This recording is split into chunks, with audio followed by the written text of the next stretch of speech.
Preparation right direction ఉందా లేదా అంటే రైట్ డైరెక్షన్ ఉండడం అంటే నేను మొదటి 2 సంవత్సరాలు చదివినప్పుడు బుక్స్ చదువుకుంటూ పోయేవాడిని, అండర్లైన్ చేసుకుంటే వాళ్ళని పాయింట్స్ రాసుకుంటూ వెళ్ళేవాడిని. కానీ ఆ చదివిన తర్వాత ఆ టాపిక్ పైన ప్రీవియస్ ఇయర్స్ అడిగిన క్వశ్చన్స్ ప్రాక్టీస్ చేయడం కానీ ఈ క్రమంలో నేను తెలిసి తెలియక ఒక చిన్న పొరపాటు కూడా చేయడం జరిగింది. నేను చదివింది ఎంతవరకు ఎగ్జామినేషన్ ఓరియంటేషన్లో ఉంది అనేది ఎప్పుడు నేను క్రాస్ చెక్ చేసుకోలేదు. ప్రిపరేషన్ని కొనసాగించేటువంటి ఒక రకమైనటువంటి మానసిక సందిగ్ధత. ఎందుకంటే ఎప్పుడైతే మనం అపజయాలకు లోనవుతామో కొంతవరకు డిసప్పాయింట్మెంట్ వస్తుంది.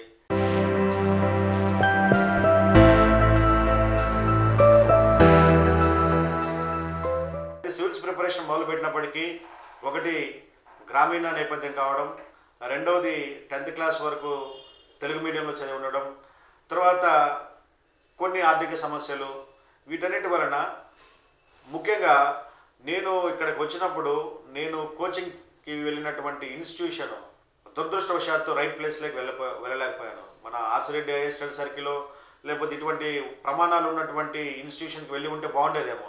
వెళ్ళాక ఒక సాధారణ ఇన్స్టిట్యూషన్కి వెళ్ళడంతో అక్కడ దాదాపు ఒక 1-2 సంవత్సరాలు టైం అంతా స్పెండ్ చేసినప్పటికీ నాకు కావాల్సినటువంటి ప్రధానమైనటువంటి సబ్జెక్ట్ కానీ మౌలిక అంశాలపై గ్రిప్ కానీ నాకు రాలేకపోయింది.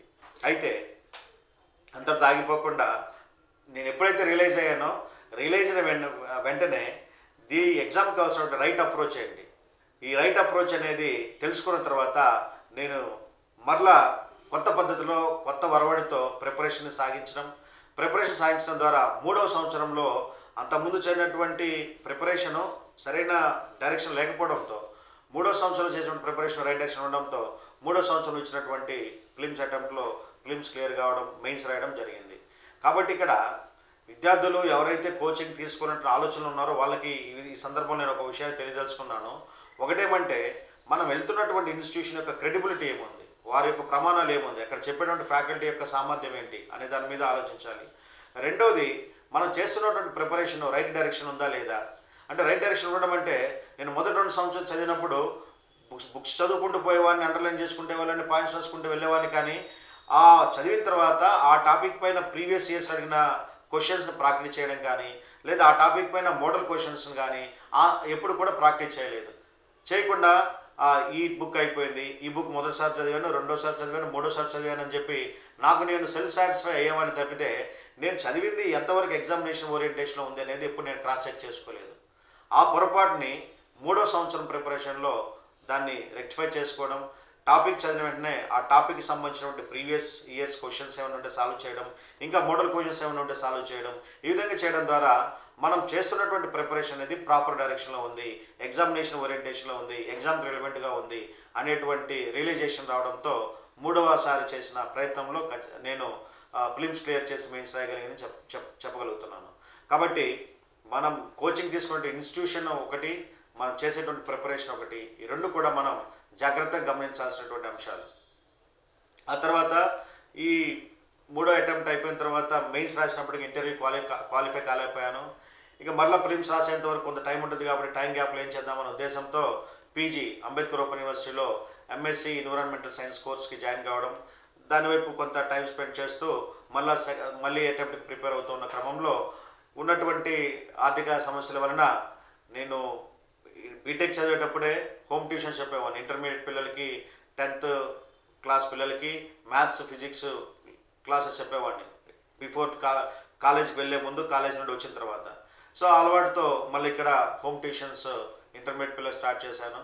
మళ్ళీ ఎమ్మటే నెక్స్ట్ ఇయర్లో పార్ట్ టైం టీచింగ్ కూడా స్టార్ట్ చేయడం జరిగింది. సో ఈ విధంగా బీటెక్ అయిపోయిన వెంటనే హైదరాబాద్ రావడం, మొదటి 2 ప్రయత్నాల్లో విఫలం కావడం, 3వ ప్రయత్నంలో సఫలమైనప్పటికీ ఇంటర్వ్యూ రాకపోవడం, ఈ 3 సంవత్సరాలు పేరెంట్స్ మీద డిపెండ్ కావడం. ఇక్కడ అశ్వనగర్లో ఉండాలంటే మనకి ఆ రోజుల్లో 2010-11 సంవత్సరాల్లో కనీసం నెలకు 3,000 రూపాయలు ఖర్చు ఉండేది.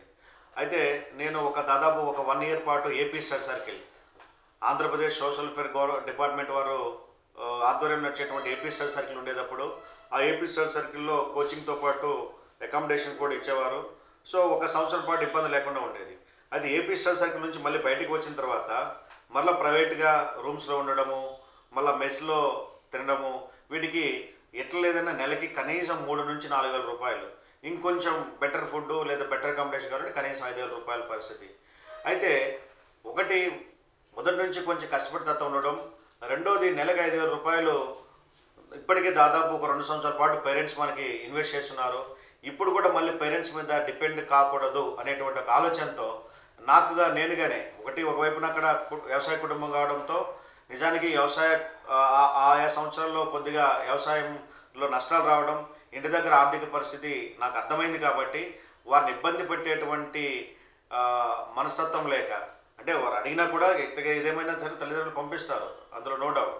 అయినా సరే వారిని ఇబ్బంది పెట్టలేక నేనుగానే ఏదో ఒక పార్ట్ టైం జాబ్ చేసి కొంత ఇన్కమ్ కనుక జనరేట్ చేసుకున్నట్లయితే పేరెంట్స్ మీద డిపెండ్ కాకుండా నా ప్రిపరేషన్ కొనసాగించాల్సిన ఉద్దేశంతో పార్ట్ టైం టీచింగ్ స్టార్ట్ చేయడం చేశాను. జాగ్రఫీ నా ఆప్షన్ కావడం వల్ల నేను ఈ చిన్న చిన్న ఎగ్జామ్స్కి, ఎస్ఐ ఎగ్జామ్కి జాగ్రఫీ చెప్పడం అనేది అట్లా స్టార్ట్ చేశాను. అదేవిధంగా హోమ్ ట్యూషన్స్ కూడా మొదటి రోజుల్లో కొంతకాలం చెప్పడం జరిగింది. అయితే ఇక్కడ ఈ క్రమంలో నేను తెలియక ఒక చిన్న పొరపాటు కూడా చేయడం జరిగింది.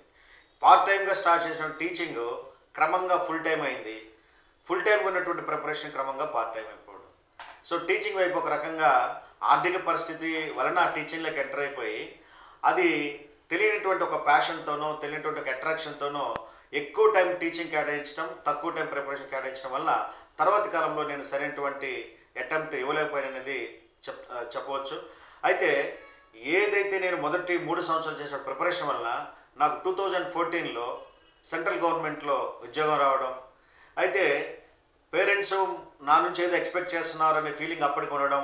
సో సెంట్రల్ గవర్నమెంట్ ఉద్యోగం వస్తున్న వెంటనే పేరెంట్స్ సాటిస్ఫాక్షన్ కోసం నా అంతిమ ఆశయం ఐఏఎస్ అయినప్పటికీ లేదా కనీసం గ్రూప్ 1 అధికారి అయినప్పటికీ 2013లో గ్రూప్ 1 మెయిన్స్ రాసి ఇంటర్వ్యూ వరకు వెళ్ళిన దురదృష్ట పరిస్థితుల వలన ఆ ఎగ్జామ్ క్యాన్సిల్ కావడం, 2014లో ఈ జాబ్ రావడం. మీ అందరికీ తెలిసి ఉంటుంది, 2011లో గ్రూప్ 1 నోటిఫికేషన్ వచ్చింది. దానికి 2012లో ప్రిలిమ్స్ ఎగ్జామ్ కండక్ట్ చేశారు, ప్రిలిమ్స్లో పాస్ అయ్యాను. 2013లో మెయిన్స్ ఎగ్జామ్ జరిగింది, పాస్ అయ్యాను. 2013 మార్చిలో ఇంటర్వ్యూలు జరిగాయి, ఇంటర్వ్యూలకు అటెండ్ అయ్యాం.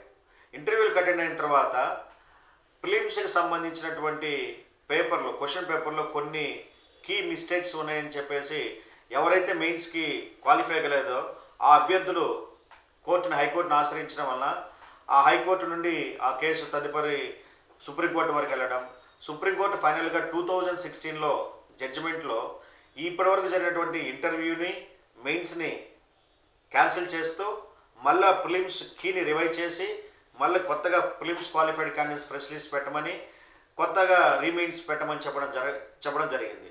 అంటే 2013లో ఇంటర్వ్యూ చేసినప్పటికీ ఫలితం లేకుండా పోయింది. 2014లో ministry of home affairs, government of India వారు నిర్వహించినటువంటి అసిస్టెంట్ సెంట్రల్ ఇంటెలిజెన్స్ ఆఫీసర్ ఎగ్జామినేషన్లో రిక్రూట్ అయిన తర్వాత ఒకవైపు ఇంటర్వ్యూ వరకు చేసి ఉన్నటువంటి గ్రూప్ 1 ఎగ్జామినేషన్ లీగల్ డిస్ప్యూట్స్తో కోర్టులో ఉండడం. సో ఎప్పుడు రిజల్ట్ వస్తుందో, ఎప్పుడు జడ్జిమెంట్ వస్తుందో, జడ్జిమెంట్ మనకు ఫేవర్గా ఉంటుందో లేదనేటువంటి ఒక అనిశ్చితి. ఒకవైపు 3 సంవత్సరాలు ఇప్పటికి గడిచిపోయింది, పేరెంట్స్ ఎక్స్పెక్టేషన్ ఏదో ఉంది. రెండోది 14లో జాబ్ రావడం. సో ఆ గ్రూప్ 1 అనిశ్చితి, ప్రిపరేషన్ కొనసాగించేటువంటి ఒక రకమైనటువంటి మానసిక సందిగ్ధత. ఎందుకంటే ఎప్పుడైతే మనం అపజయాలకు లోనవుతామో కొంతవరకు డిసప్పాయింట్మెంట్ వస్తుంది. రెండోది కొన్ని ఆర్థిక పరిస్థితులు. మూడోది పేరెంట్ ఎక్స్పెక్టేషన్, ఏంటి మా వాడు 3 సంవత్సరాలు అయింది ఇంకా ఏం జాబ్ రాలేదే అనేటువంటి ఎక్స్పెక్టేషన్. సో పేరెంట్స్ సాటిస్ఫాక్షన్ చేద్దామనేటువంటి ఒక ఉద్దేశంతో ఏదో మా అబ్బాయికి ఒక కేంద్ర ప్రభుత్వ ఉద్యోగం వచ్చింది అనేటువంటి సాటిస్ఫాక్షన్ వాళ్ళకు ఉంటుందన్న ఉద్దేశంతో వచ్చిన జాబ్ని కాదనకుండా జాయిన్ అవ్వడం జరిగింది. జాయిన్ అయిన తర్వాత 14 నుంచి 16 వరకు సివిల్స్ గురించి దాదాపుగా మర్చిపోవడం. తర్వాత ఈ ఐబీలో ఆ ఉద్యోగం చేస్తూనే అప్పుడప్పుడు మధ్యలో సమయం దొరికినప్పుడు మళ్ళీ టీచింగ్ చేయడం, ఇట్లా చేయడంతో కొంతవరకు ప్రిపరేషన్కి బ్రేక్ పడిందని చెప్పవచ్చు. అయితే మళ్ళీ 16లో ఏది ఏమైనా నా అంతిమ ధ్యేయం, నా అంతిమ ఆశయం సివిల్ సర్వీసెస్ కాబట్టి నేను ఈ జాబ్తో ఇంతటితో ఆపితే నా ఆశయం అనేది ఆగిపోతుంది అన్నటువంటి ఉద్దేశంతో 16లో ఆ జాబ్కి, సెంట్రల్ గవర్నమెంట్ జాబ్కి రిజైన్ చేయడం, మళ్ళా 16 అదే టైంకి గ్రూప్ 1 మెయిన్స్ పెట్టమని చెప్పి సుప్రీంకోర్టు జడ్జిమెంట్ ఇవ్వడం. కాబట్టి కరెక్ట్గా 6 వారాల ముందు ఆ సెంట్రల్ గవర్నమెంట్ జాబ్కి లీవ్ లెటర్ పెట్టి వచ్చాను. తర్వాత కాలంలో రిజైన్ చేయాల్సిన అవసరం వచ్చి చేసేసాను. సో లీవ్ పెట్టేసి 6 నెలల ముందు వచ్చేసి కేవలం 6 వారాల కాలంలో 6 వారాల టైంలో 6 వీక్స్ టైంలో గ్రూప్ 1 రీమీన్స్కి ఎప్పుడో 2013లో రాసిన ఎగ్జామ్ని మళ్ళీ 2016లో ఆఫ్టర్ 3 ఇయర్స్ తర్వాత దాదాపు అదే సిలబస్ని రాయడం జరిగింది. అయితే మీకు ఇప్పటికే చెప్పాను, ఈ 3 ఇయర్స్లో పెద్ద ప్రిపరేషన్ లేదు. అయినా సరే కేవలం 6 వీక్స్లో ఈ గ్రూప్ 1 రీమెయిన్స్ 2016 అటెండ్ కావడం జరిగింది. దానికి కారణం నేను చెప్పాను అంతకుముందు సివిల్స్ ప్రిపేర్ అయినటువంటి నేపథ్యం, రెండవది నేను ఎంచుకున్నటువంటి స్ట్రాటజీ వలన, అంటే సిలబస్ని ఫిల్టర్ అవుట్ చేసుకోవడం, ఇంపార్టెంట్ టాపిక్స్ని ఐడెంటిఫై చేయడం, తర్వాత ప్రతి ఏ టాపిక్స్ అయితే ఐడెంటిఫై చేసానో వాటికి సినాప్సిస్ రాసుకొని రెడీమేడ్గా పెట్టుకోవడం వలన మొదటి 5 వారాల్లో ఒక్కొక్క వారం ఒక్కొక్క పేపర్ చదువుకొని లాస్ట్ 1 వారంలో ఒక్కొక్క రోజు ఒక్కొక్క పేపర్ని రివిజన్ చేయడం, అదేవిధంగా ఎగ్జామ్ ఏ పేపర్ ముందు ఆ పేపర్ ఎగ్జామ్ ముందు ఆ పేపర్ని రివిజన్ చేసుకోవడం, ఈ విధంగా తక్కువ కాలంలో దాదాపు 2-3 రివిజన్ చేయడం వలన 6 వారాల్లో మెయిన్స్ రాయడం, ఫార్చునేట్లీ పాజిటివ్ రిజల్ట్ రావడం, మంచి మార్కులు రావడం జరిగింది. సో ఈ విధంగా 2016లో రాసిన ఎగ్జామ్ మరలా రకరకాల కారణాల వల్ల 2017లో రిజల్ట్ ఇచ్చారు. 18లో ఇంటర్వ్యూలు పెట్టారు, 18లో ఫైనల్ లిస్టులో వచ్చింది. అందులో నాకు 15th ర్యాంక్ రావడంతో నేను మున్సిపల్ కమిషనర్గా సెలెక్ట్ కావడం, ఫస్ట్ పోస్టింగ్లో మున్సిపల్ కమిషనర్ గూడూరు నెల్లూరు డిస్టిక్లో ఇవ్వడం జరిగింది. ఇలాంటి ఆసక్తికరమైన వీడియోల కోసం రైట్ చాయిస్ ఇండియా ఛానల్ను ఇప్పుడే సబ్స్క్రైబ్ చేయండి.